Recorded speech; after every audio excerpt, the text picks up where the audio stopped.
های شیعه این قاضی که حق نداره به علمش عمل کنه، قاضی باید طبق بینه و یمین عمل کنه. حتی پیغمبر خدا صلی الله علیه و آله که علم داشتن یقینا، اما قضاوت که میکردن فرمودن من به علمم عمل نمیکنم. انما ادات حصره اقضی بینکم بالایمان والبینات. نه، قاضی اونی که میدونه حق نداره عمل کنه، حتی اگه قاضی شیخ انصاری باشه، قاضی شیخ طوسی باشه.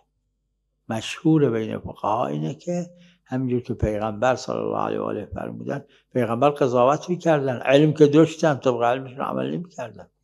امیرالمومنین صلوات الله علیه 5 سال حکومتشون قضاوت میکردن، خیلی قضاوت کردن، حتی کتاب نوشتن حول قضاوت‌های امیرالمومنین، یک کتاب مستقل، اونقدری که به دست رسیده. فایده نداره. بالایمان، در قضاوت بالایمان والبینات.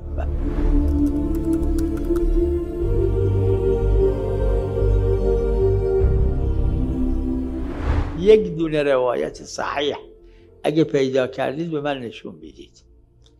روایت صحیح 2 تا داره، این 30 تا روایت داره که ظاهراً 30 تا یا بیشترش همش مستند به یک راوی ضعیفه که همه تضعیفش کردن.